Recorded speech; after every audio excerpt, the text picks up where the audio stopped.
The grass is fairly low this time of year, so I thought it was an interesting time to give a quick walkthrough of this food forest. This one runs between the car park and the pods at the top, so it's like the customers walk through it, so we're trying to make a nice space. To begin with, starts with this willow arch to be. We just started weaving it in now, and I really like the aesthetic of woven willow, but eventually that'll be run over and enclosed into all woven together into an arch, and that'll all fuse together, and that'll be walking up for the beginning of it.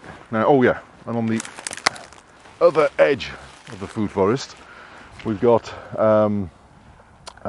red willow. This will be twined around this wire here at a 45-degree angle all the way around, so that it'll make a really nice structural red willow fedge, or just to look a bit nice, and something that actually give us a yield.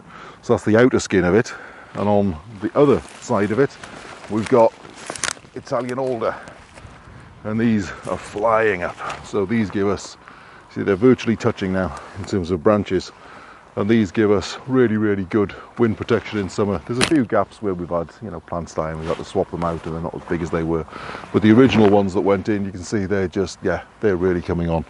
So when these are in leaf, and at the moment they're growing about, well, I think last year they put on about 2 foot. I mean, they blew up. So yeah, they'll get even bigger and even wider this year, and we start to get a really good wind block effect from the southwest, which is, we get a lot of cold winds from that direction earlier in the spring.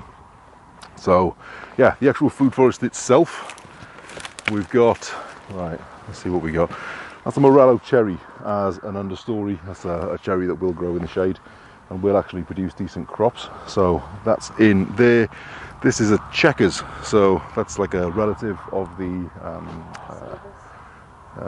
yeah, it's a wild service bush. It's a wild service tree. It's a relative of mountain ash, so same sort of family, in the sorbus family, but the fruit has to be almost rotten, letted, before it can be eaten, but that's fine. There's a few things like that, and I've never eaten it, so we planted one. We've got a few pine trees and things dotted around that are just here for system establishment, just as like a nurse crop, and will eventually be taken out. They're not a productive species. They're not a nut producing variety or anything. This is a very small one, but that's a small leaf lime that will come up in time, and we'll be able to pollard it at a reasonable height, and that's there as a bulk salad ingredient. It's a good leaf. Let's see, here we are. There's a better example. That's one that's the same age, but it's just a healthier tree. So it's possible that one will, just won't make it, because this one is a really nice, aggressive grower. It's a lovely tree. Through all of it, we've got various currant bushes shoved in, and they're not all marked, so I'm bound to miss a few, but there's plenty of them in. Here, for example, that's a currant bush, just tucked in there. This is approaching the point now that I'm going to bend it sideways and stake it down, just to create a branch of, a main trunk of that kind of shape, and then in a little while later I'll put it down again, so we'll get a really nice big arch. So as that grows up, it'll hit a point where it's got to be culled out, and as I cut it at that point, I got a nice big round U-shaped beam that I can use in natural building or whatever. And in the meantime, it's given me a nice low level of, a nice level of protection that's low physically, I mean. So that tree, just growing upwards from that direction and out in that way gives, a really wide area of protection from winds from either direction. Upright, not so much. It'll give me, more protection higher up where I don't necessarily want it. I'd rather have it lower down. And when they get cut out, it does at least give me some sort of yield, just not an edible one. What do we got here? That's a currant of some description. There's another one here and another one. No, these aren't currants. These are Antonov Grapples. They're an apple variety that grows true from seed. We've got, I don't know how many of them to go out this year. That'll be a different video. We're coming up to the point that they need to go in. About 30 is it? So they're often used as a rootstock because they're incredibly cold hardy. So if you've got an apple variety that is a bit borderline, and then we have a particularly severe winter and that all dies off, this rootstock isn't going anywhere. It's going to come back the next year, just be freshly grafted to, no problem at all. So there's a lot of resiliency in having really, hardy plants that are from a fairly extreme climate zone, and these are ones of them. So we'll probably graft over them. One of them will get moved, but because I really need an overstory apple tree here that will go full height, I put 2 in just to give myself a little bit of insurance policy in case one failed, but they won't both stay here. A couple of years as they start to compete, we might sympathetically try and get one of them out. We'll see. So moving on then, what do we got? So that's the Willow. Here's another Morello. We're putting a lot of Morello in here. There's currently, what's that, the second one. Between the two of them, we're going to put a cornelian cherry as well. So that, walking up, we've got a really nice dense canopy of all these different, overstory fruit varieties. And then below that, we've got the understory of these. And because I really like cherries, we've got the 2 of them, but between them we're putting cornelian cherry, which isn't a true cherry variety, so that pests and disease and so on can't just run straight up the row of cherries, because they're not all true cherries. So it's a little bit of resiliency in there. So yeah, that's a Morello.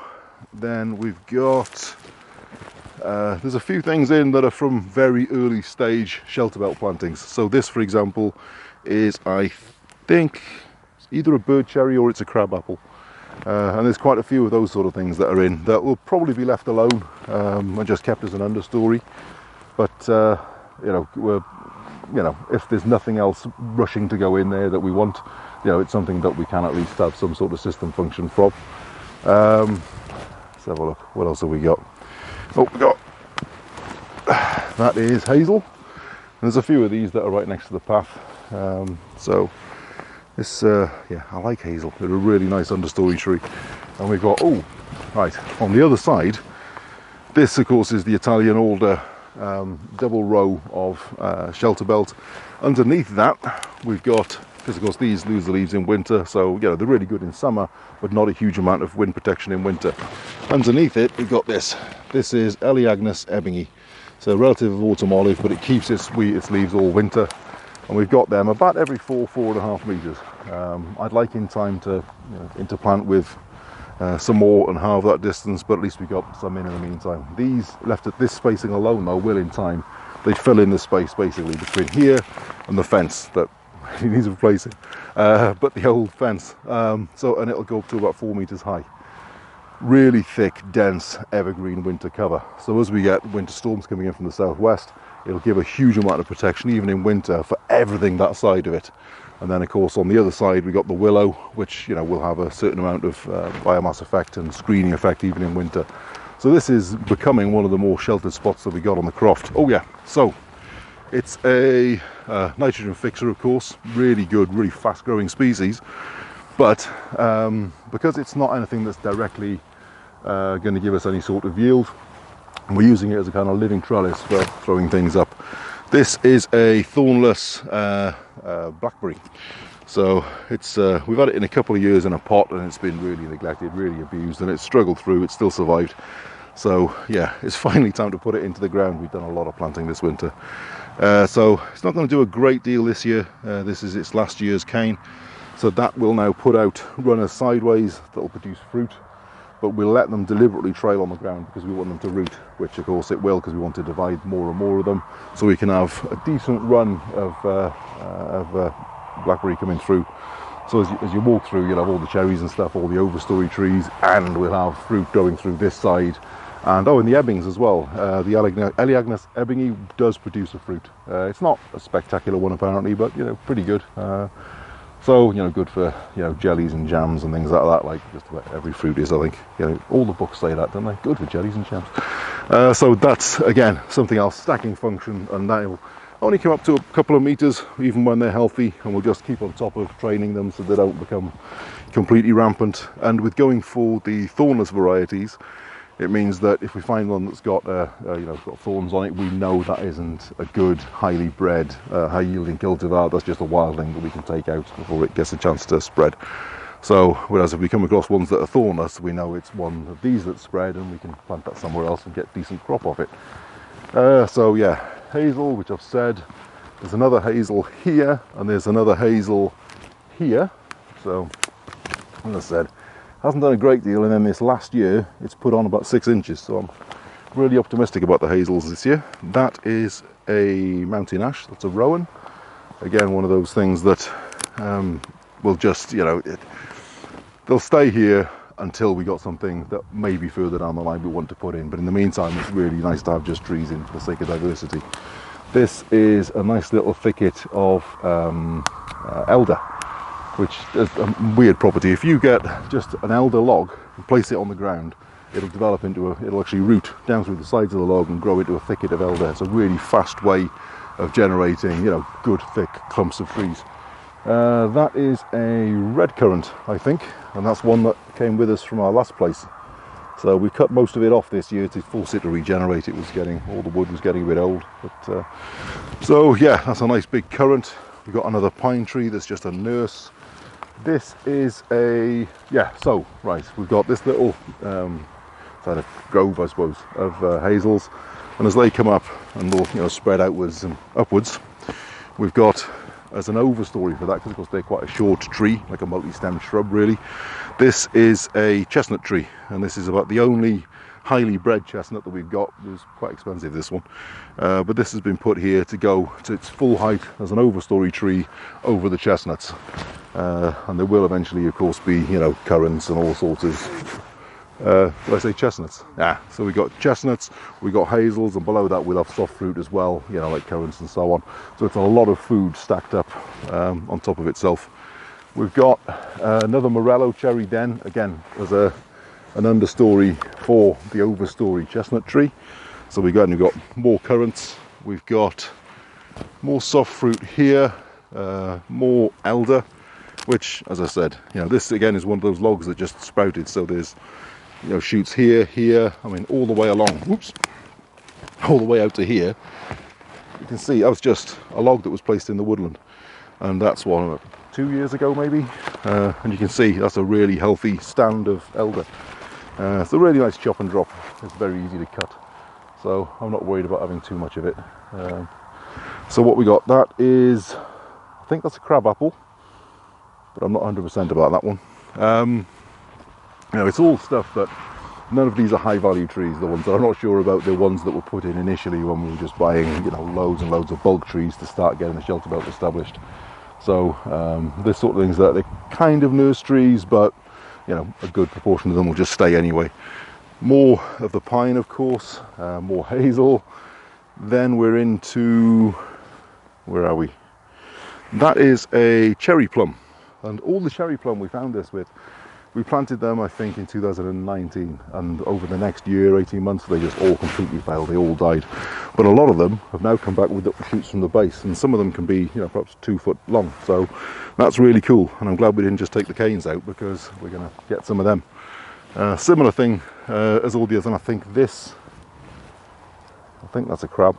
Yeah, it'll be interesting to see what things become. And of course, crab apple, we've always got the option of playing around with, you know, grafting other apple varieties to them and so on. Right, where are we? Oh no, right, so they're up there.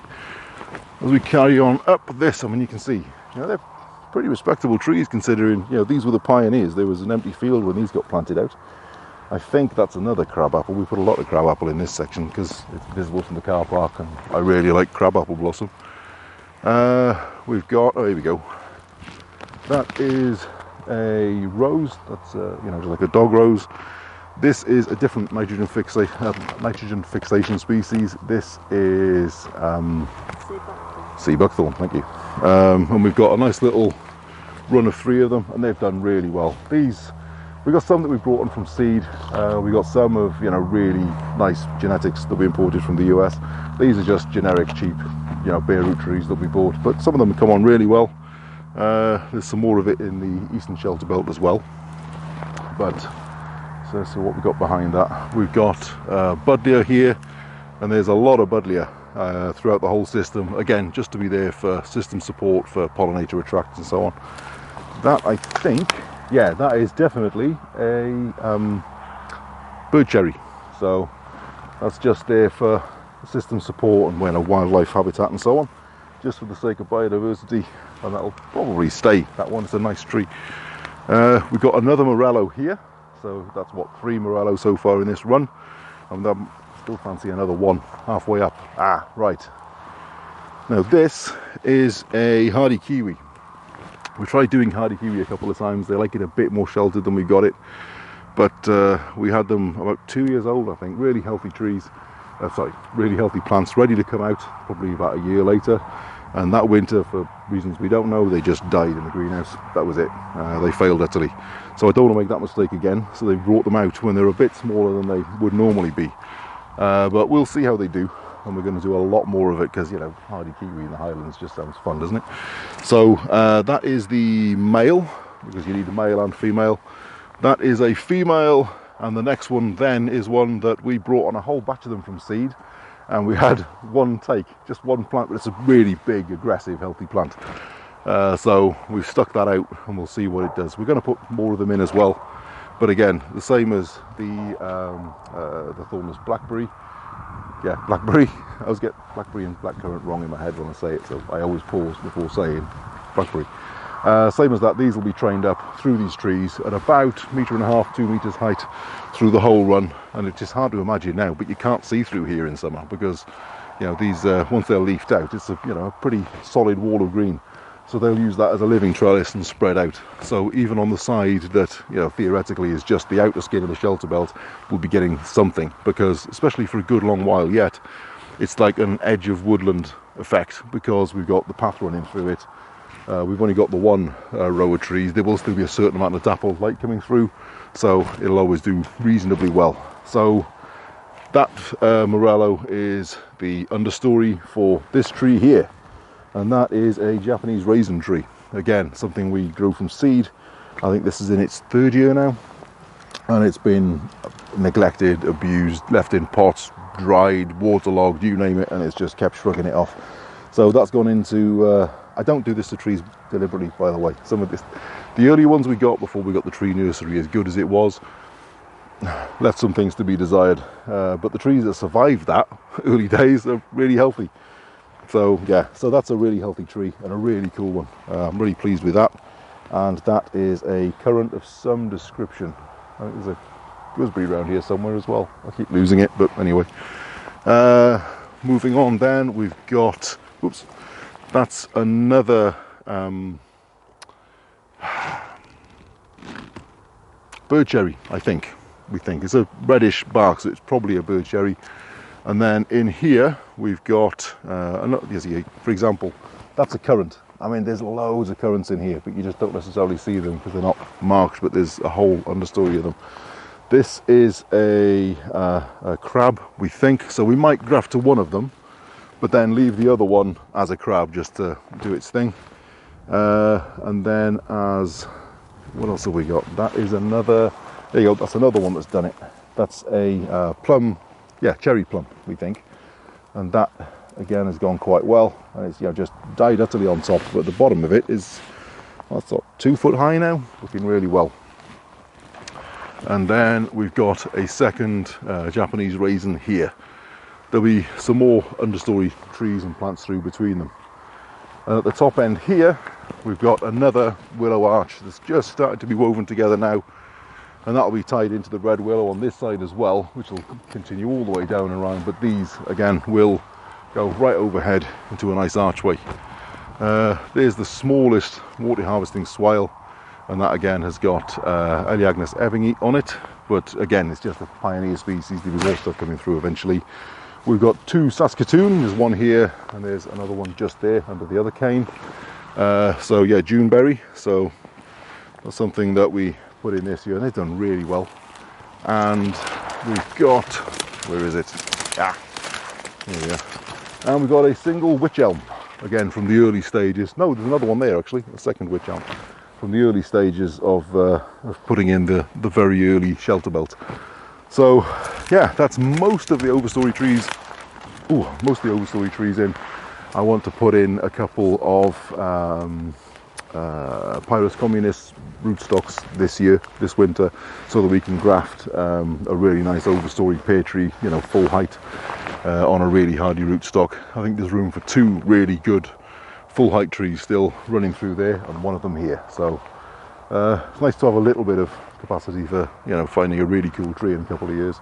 You don't ever want to be finished, but yeah, it's a lot of yield in terms of nuts, fruits, you know, top fruits and understory fruits, and of course eventually as well we will probably be mulching out large areas and bringing in things like strawberry plants and things like that as a ground cover. So it's a lot of food produced in a fairly narrow strip that we just have the trees anyway to create a shelter belt for the, you know, the inside of the system. So just with a little bit of planning, and by, you know, stacking the different heights of animals, the different height of plants and trees, you know, it's a lot of stuff. And if we were so inclined, we could as well, of course, bring animals through as a low grazing level, like geese or so on, and get another yield out of it again. But yeah, it's nice walking through it in winter because you can actually see it all. So yeah, that is one of our food forests.